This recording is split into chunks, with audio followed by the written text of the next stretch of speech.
झारखंड में नहीं बल्कि पूरे देश में है। अगर मोदी के खिलाफ में कोई कमेंट कर दे, फेसबुक में कुछ लिख दे, कुछ कार्टून बना दे, तुरंत उसको जेल जाना पड़ेगा, सत्ता का शिकार होना पड़ेगा। क्या अधिकार है, कहां से? किसी को बोलते हैं फांसीवादी। आज सबसे ज्यादा अभी मोदी सत्ता में आने के बाद तो हम कई और रूप को देखेंगे। अभी तो ऐसे ऐसे कलाकारों के साथ हुआ है। जनरली अगर कोई एनजीओ भी आए तो उनके साथ भी करवाया होगा। अगर कोई सामाजिक कार्य करते हैं, अगर कोई प्रोफेसर हैं जो पढ़े हैं, जो स्टूडेंट हैं, उनका अपना कर्तव्य बनता है। रिसर्च करने के लिए गांव भर में बहुत लोग जुटते हैं। कहीं रिसर्च करने आप जाओगे ना गांव में, आपको भी गिरफ्तार करके जेल में डाल देंगे। मेरी टाइलर जो थी नक्सलवादी मूवमेंट के दौर में, जो 25 सिंह उनसे गिरफ्तार होकर के 5 साल तक जेल में रहे। अब समझ सकते हैं क्या करने आए। ये सिचुएशन आज पूरे भारत में पैदा हो गई है, पैदा करा दिया गया है, और ये सिर्फ कॉर्पोरेट घरानों के हित के लिए। दोस्तों, मैं आपको फिर एक गीत सुनाना जा रहा हूं। आपके पास ये सवाल भी हो रहा होगा, आता होगा, जीतन मरांडी 5 साल तक कैसे जेल में रहा? 5 साल तो छोटा समय होता नहीं है, बहुत लंबा समय है। कैसे 5 साल जेल में रहा? चिंता की बात जरूर है। 5 साल तक मैं रहा, और जेल में रहते हुए मंथन करते हुए एक तरह का विचार है, कई तरह का मन है, कई तरह से कई नई चीजों को भी निर्माण किया।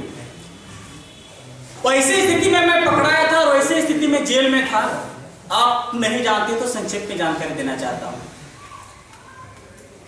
मेरी पत्नी बाहर थी, प्रेग्नेंट थी। इस बीच मैं जेल जाता हूं, पकड़ा जाता हूं, और मेरे ऊपर ऐसा केस दिया जाता है जो चिलखारी नरसंगा, जो बाबूलाल मरांडी का बेटा मराया था। साथ में 19 लोग मारे गए थे नक्सलियों के हमले। उस केस में पुलिस पकड़ती है। समझ सकते हैं कितना बड़ा चिंता की बात है। 19 लोगों का मर्डर केस में मुख्य अभियुक्तों के रूप में मुझे बनाया गया। ऐसी स्थिति में जेल जाना, और जेल जाने के बाद लगातार ट्रायल में, कोर्ट में ट्रायल में, इसमें फैसला हुआ। फैसला होकर के आता है 3 साल में ये फैसला आती है कि दोषी और साथ ही साथ मौत की सजा। तब तक 2008 में मेरा बेटा हो गया था। मैं अपना बेटा को देख नहीं पाया। जैसे जैसे वो बढ़ते गया, माँ को तो पहचानता शुरू किया, अपना और घर के लोगों को भी पहचानना शुरू किया।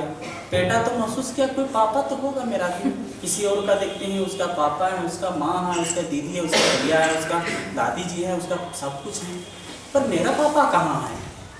जब वो बोलना शुरू किया मेरा पापा कहाँ है, समझना शुरू किया, तो पूछता कहाँ है, पर कौन बताए उसको कि तुम्हारा पापा 19 लोगों को मारने के आरोप में जेल में बंद है? कौन बताएगा उसको? पर माना कभी नहीं बेटा। पूछते रहा पापा कहाँ है, पापा कहाँ है। कभी इधर खींच के ले जाना है तो कभी उधर खींच के ले जाना है अपनी माँ को, चलो दिखाओ पापा कहाँ है। तो ये समाचार मुझे मिलते रहा। अब के बारे में बहुत पूछते हैं बेटा और खोजते हैं, पर आज तक किसी ने बताया नहीं उसको। ये सिलसिला जब मौत की सजा हो जाती है, मौत की सजा हुआ उस दिन वो कोर्ट में चला जाता है बेटा। काफी पुलिस के बीच में वो देखते हैं, पुलिस के बीच में मेरे पापा हैं और माँ की गोद में है, चारों तरफ से पुलिस है।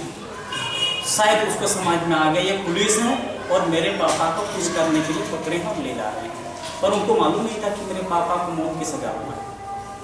वो बेटा का समाचार को जब मैंने सुना और गिरिडीह जेल से हजारीबाग जेल से जब रांची अंडा से, जहां पर छोटा सा जगह में अकेले 6 महीना तक मुझे रखा है, किसी से बातचीत करने नहीं दिया गया। उस बीच मैं कैसे रहा और क्या करता था? मेरा अखबार हो जाता, अखबार ही मेरा साथी था। मकरा हो गया, रात में अगर हो तो मच्छर हो गया, छिपकली हो गया, ये अपना दोस्त के रूप में मैं मानता था उसमें। इसलिए अगर मक्खी को मैं देखता था तो मारने के लिए छोड़ देता था, नहीं मारूं, थोड़ा सा देख ले कैसे कैसे क्या करता है। दीवार में छिपकली होती, छिपकली को देखकर मैं सोचते रहता था, बहुत देर तक मनोरंजन करता था, छिपकली कैसे अपना आहार करते हैं। मच्छर जब कटता था तो मैं एहसास करने के लिए छोड़ देता था, कितना देर में इसका एहसास होता है कि मच्छर काटता है। ये कहीं ना कहीं वो दोस्त का ही काम किया, अखबार, पत्रिका, किताब और चीजें जो काम किया, और साथ साथ उसमें कुछ और मंथन करना शुरू किया, सोचा। तो ऐसे करते करते 6 महीना बीत जाता है। मेरा बेटा जेल चला जाता है भेंट करने। फांसी सजा के बाद होता है कि आप जहाँ रहते हैं वहाँ पर वो आपके पास पहुँचेंगे, आप उससे बात करेंगे आराम से। उस समय बेटा को पता चलता है कि मेरे पापा को यहाँ रखा गया है ऐसे ऐसे स्थिति में। ये सारी बात को सुनने के बाद मैं सोचा क्यों ना ये तीनों परिवारों का समस्या और तीनों परिवार जो बिता रहे हैं ऐसी स्थिति में, इसको गीतों के रूप में क्यों ना निर्माण करें। और वो गीत जो झारखंड के लोग समझते हैं, एक वहां का खोरठा भाषा होता है जो करीब करीब लोग समझते हैं। मैंने उस भाषा में उस गीतों को, उस समस्याओं को, उस जो बीत रही व्यवस्था, बीत रही हम तीनों परिवारों के बीच में जो बीत रहा है, इसको मैंने गाना का रूप दिया। और गाना का रूप देने के बाद मैं कोशिश किया इसको गाने के लिए, गाना बनाने के लिए। ऐसे स्थिति में मैं एक गीत बनाया हूँ जो वहाँ का नागपुरी भाषा में है। उस गीत को मैं आपको सुनाना चाहता हूँ। उस गीत का मतलब यही है कि बेटा कहता है माँ का प्यार तो मुझे मिला, पर पापा का प्यार मुझे कब तक मिलेगा। अनभिज्ञ था, कब तक मिलेगा। यही उसका था कि माँ का प्यार मुझे मिला, बाप का प्यार कब मिलेगा। चारों तरफ मैं सबको पूछ रहा हूँ, कोई नहीं बता रहा है कि तुम्हारा पापा कहाँ है। अंत में जब आके जेल में देखता हूँ तो मेरे पापा तो फांसी के दहलीज पे खड़े। ये सवाल है बेटा और माँ के बीच का जो सवाल है, उस सवाल को ही गीतों के रूप में मैंने बनाया है। उस गीतों के सामने पेश कर रहा हूँ। माँ के दुलार मिले, बापा के नहीं मिले दूल्हा। माँ के दुलार मिले, बापा के नहीं मिले दूल्हा।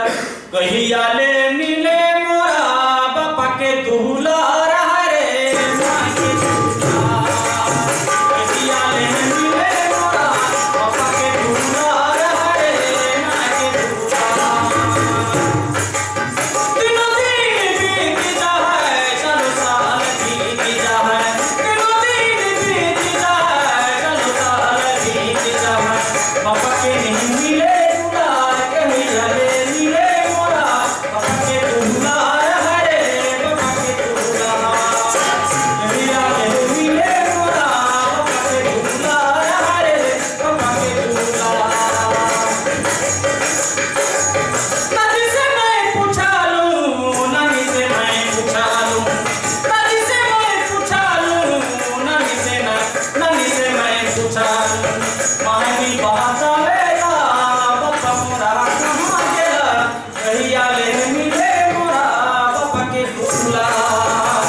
बाबा मिले जेल में, फांसी के दहलीज में, कहे लगी दलई मोरा बाबा के फांसी।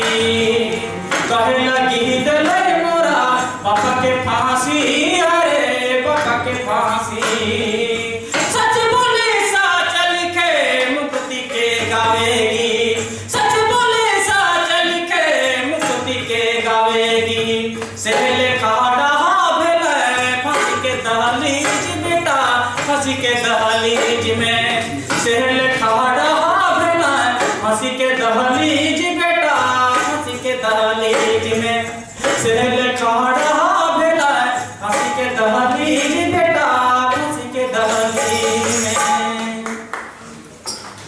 माँ बताती है बेटा को, माँ बेटा पूछता है माँ पापा को फांसी की सजा क्यों सुनाया गया।